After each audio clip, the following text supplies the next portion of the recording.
કોઈની તકલીફ તમને જોઈને કોઈક વ્યક્તિ બે હૈયા વરાળ તમારી સામે કાઢી શકતું હોય ને, અને વાત એની સામે કઢાય કે વાત સાંભળે, પોતાની વાત સામે માંડે ને વાત કરવાનો શું અર્થ છે? આ 24 કલાક તમને સાથે એટલા, બાકી તો નો બધા જ લોકો કરે છે એમ જમાણ કરે દાંડિયા રસ કરીને તમને છૂટા ઘરે મૂકી દે. નહીં, 24 કલાક તમે સવારથી સાંજ સાથે રહ્યો એટલે તમે એકબીજા સાથે ખુલી શકો, ખુલીને વાત કરી શકો, એકબીજાને સમજાવી શકો, એકબીજાને મદદ કરી શકો. ચોક્કસ અત્યારે જે દીકરા દીકરીઓના સન્માન થઈ રહ્યા છે એ સન્માનમાં આવતા દિવસોમાં એવું બનશે કે એને હાયર સ્ટડીઝમાં જવું હશે, 2 પૈસાની જરૂર હશે, ત્યારે તમે એને હું જ બતાવશું કે જ્યારે એમાં એ દીવામાં તેલ પૂરવા માટે, ઘી પૂરવા માટે કે એની વાટ સંપોરવા માટે સાથે રહીએ. તમને શું લાગે છે કે દુર્લભભાઈ છે, એમ તેમનું નામ જ બહુ દુર્લભ છે, કે આ આખું બધું કરે છે શું કામ? એટલા વ્યસ્ત જીવનમાં તેમ છતાં એના સમાજ માટે એટલા માટે કામ કરે છે કારણ કે એને ખબર છે ક્યારેક એ એકલા પડ્યા હશે ત્યારે બાજુમાં કોઈ ઉઠીંગણ નહીં મળ્યું હોય. એ પીડાની એમને ખબર હશે એટલે જગતને દેવા માટે લેવા માટે આવ્યા છે. અને ક્યાંક આ જગતને દેવાથી તમે મોટા થઈ જાઓ છો. તમે આ જગતમાં તમારું મૂલ્ય એ નથી કે તમે શું કરી શકો છો એના આધારે હોય છે. ઘણા લોકો એવું નથી કહેતા, અરે આ માણસ તો ઊભા ઊભા કોકને લઈ લ્યો, બહુ મોટો માણસ, ગમે એનું ગમે એ કરી નાખે. એનાથી તમે મહાન નથી થઈ જતા. તમે મહાન ત્યારે શું કરી શકો છો નહીં, શું આપી શકો છો ને એના આધારે તમે મોટા થાવ છો. બાકી પૈસાથી સન્માનો તો પૃથ્વી પર બધાને મળતા હોય, અને થોડોક વખત સત્તા ઉપર હોય તો ત્યારે મળતા હોય, પણ જેવા સત્તા ઉપરથી ઉતરો ને પછી કોઈનું નથી. પણ અમુક માણસો એવા હોય કે એને કામ એવું કર્યું હોય, લોકોના હૃદયમાં એવું સ્થાન બનાવ્યું હોય કે હૃદયના લોકો એના હૃદય ઉપર એવી ખુરશી બનાવી હોય કે આ જગતની એકેય સત્તાએ ખુરશીના પાયા ન હલાવી શકે, વગર ટિકિટે ઉમેદવાર હોય. ક્યાંક લોકોના હૃદયમાં એવું સ્થાન બનાવો કે એને તમારા ગયા પછી પણ તમને ભૂલતા એને 100 વર્ષ બીજા વયા જાય. અમારે ત્યાં ગઢવીઓમાં એવી કહેવત છે કે તમે પગે લાગો ને એટલે અમારી બા અને મોટી બામને એમ કે કરોડ વરહ ના થાવ. ત્યારે મારા જેવા લોકોને મેં એવું કીધું, મેં તો બા એવું હોય કે કરોડ વરહના પૃથ્વી પર કોઈ નથી થતું, બહુ તો 100 વર્ષ ના થાવ. ત્યારે મારા નાની બાએ મને એવું કીધું હતું કે કરોડ વરહના એટલે કે એવું જીવી જાવ કે તમારું જીવાનું ભૂલવા માટે આ સભ્યતાને કરોડ વરહ લાગે, એવું જીવવા માટેની વાત થાય છે. જીવન જીવવા માટે છે, કોકની કાંઈ કારણ વગર આડા આવવા માટે નથી. આપણે કોઈ વ્યક્તિ આગળ જતો હોય, એમને મને એમ છે સવારે આપણી સાથે કોણ વિપુલભાઈ મૂકવા હતો, સવારે મને છે આપ મૂકવામાં હતા. સવારે તમે અમને મૂકવા વિપુલભાઈ ઘરે આવ્યા, શું નામ આપનું? અનિલભાઈ. અનિલભાઈએ બહુ સરસ વાત કરી કે મારું પહેલું બીજું સંમેલન હતું ને તરીકે અમને દરેક વ્યક્તિ એમ કહેતા 2-3 વર્ષ હાલશે, 2-3 વર્ષ હાલશે. બધા જ એને એવું કહેવા વાળું હતું. એમને એક પણ વ્યક્તિ એવું નહીં કીધું બહુ સરસ કામ કરો, તમારું લાંબુ ચાલશે.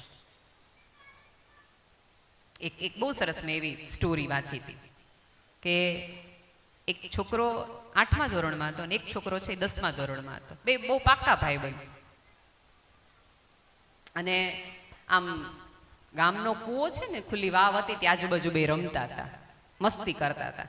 એમાં 10મા ધોરણમાં જે છોકરો ભણતો હતો ને એ કૂવામાં પડ્યો અને બચાવ કરવા માંડ્યો. દોરડું એને પકડેલું જ હતું, જે ઓલું આમ ગરેડી પકડવાની હતી. ઓલો 8મા ધોરણમાં જે નાનો છોકરો હતો એ ડરી ગયો કે આ બહુ ભારે કરી. પણ એક ડર હતો કે મારો ભાઈબંધ અંદર છે, મારો પોતાનો, મારો શેરીનો, જેની યારે મને સૌથી વધુ આ ગમે છે આ પૃથ્વી પર રમવું, જીવવું, એ અંદર પડ્યો છે. એટલે પોતાની પૂરી ક્ષમતાથી એ દોરડું ખેંચે છે. ઓલા 10મા ધોરણમાં જે છોકરો બેઠો હતો એને બહાર કાઢે છે અને આવી જાય છે, પોતાની સમગ્ર તાકાત વાપરે છે. એટલા માટે આખો ભીનો છે, એકબીજાને ભેટે છે, રડે છે અને બે એવું નક્કી કરે છે ઘરે કેવું નથી, નહીં તો પછી આપણને બેન બહાર નહીં રમવા જવા દે કે તું પડી ગયો તો કૂવામાં. પણ ઓલા મા બાપને તો ખબર પડી જ જાય ને કયા કુંડાળામાં તમે પગ મૂક નાખીને આવ્યા છો. એટલે પૂછે છે આ કેમાને વાગ્યા, કેમાના ગોઠણ છોલાઈ ગયા છે, તારા હાથમાં દોરડા નાકાથી, સાચું બોલો હું થયું છે? એટલે ઓલો મોટો જે છોકરો હતો એને એમ કીધું કે હું પડી ગયો હતો કૂવામાં અને આને મને દોરડાથી ખેંચ્યો. એટલે ઘરના બધા દાંત કાઢે, સાચું બોલો શું થયું હોય, આ કેવડો મોટો ને તું ક્યાં નાનો, તું આને થોડો બહાર કાઢીએ. બાને કીધું, બાએ એમ કીધું, બેટા જે હોય ને સાચું કે, આવું ન થયું, તું કેટલો નાનો છો, થોડો આને બહાર કાઢીએ, તું થોડો આને બહાર કાઢીએ. એટલે એક સરસ દાદા અનુભવી હતા, જીવનનું જ્ઞાન પોતાની પાસે હતું. એ ઓલા નાના છોકરાને, 8મા ધોરણ વાળા છોકરાને ખભે શાબાશી આપીને એમ કે છે કે બહુ મને આનંદ થયો કે તે આને બહાર કાઢ્યો. એટલે ઓલો છોકરો કે તમને એવો વિશ્વાસ છે ને કે મેં આને બહાર કાઢ્યો? એ કે મને 100% ખાતરી છે કે તમે આને બહાર કાઢ્યો જ હોય. એટલે ઓલો 10મા ધોરણ વાળો છોકરો કે તમને કેમ એવું લાગે છે કાઢ્યો જ છે? કારણ એ ત્યારે એ દાદા બહુ સરસ, એમ કે એને આટલા બધા ઘણા જીવનના ડામ મળ્યા હોય ને, એને એવું કીધું કે મને એટલા માટે એવું લાગે છે કે તે આને કાઢ્યો છે કારણ કે તારી આજુબાજુ કોઈ એવું કહેવા વાળું નહોતું કે તારાથી આ નહીં થાય, એટલે તું એને બહાર કાઢી ગયો.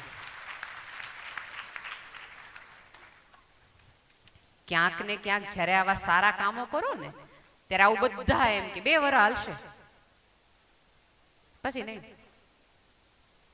પણ જે 16 વર્ષથી નિરંતર આ યજ્ઞ ચલાવી રહ્યા છે, નિરંતર આ પ્રયાસ કરી રહ્યા છે, ત્યારે આ યજ્ઞમાં આપણે ઘી હોમી ન શકીએ તો કાંઈ વાંધો નહીં, પણ એટલીસ્ટ આડા આવીને પંખા કરીને યજ્ઞના ઓલા આમથી આમ અગ્નિ થાય એવું તો ન કરીએ. એટલો સપોર્ટ તો આપીએ, એટલી શ્રદ્ધા તો એમને આપીએ કે તમે છો તો અમે. અને આ ભેગું થવાનું કારણ ક્યાંક એ છે કે કોઈક સર્જનાત્મક કામ થાય, તમારા સંતાનોને એક શ્રદ્ધા બેસે. આવતા દિવસોમાં તમે ને હું તો વૃદ્ધ થશું, આ બીજી પેઢી છે કે જેને આગળ ચાલવાનું છે, આ જ ગામમાં સુરતમાં રહેવાનું છે.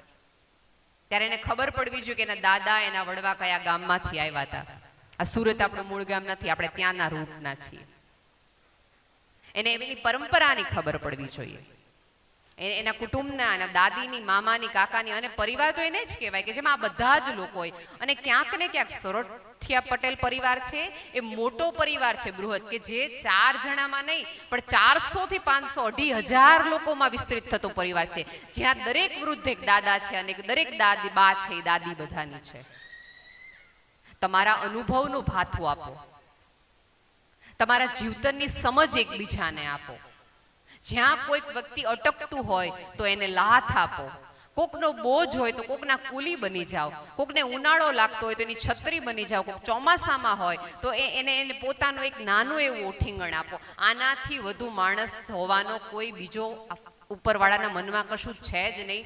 એક માણસ એક બીજા માણસને ઉપયોગમાં આવે એટલી જ આ કથા અને વાર્તા. તમે આપણે આમ જો ને તો આખી સભ્યતામાં ઈશ્વરનું સૌથી પ્રિયમાં પ્રિય કોઈ વ્યક્તિ હોય તો એ માણસ છે.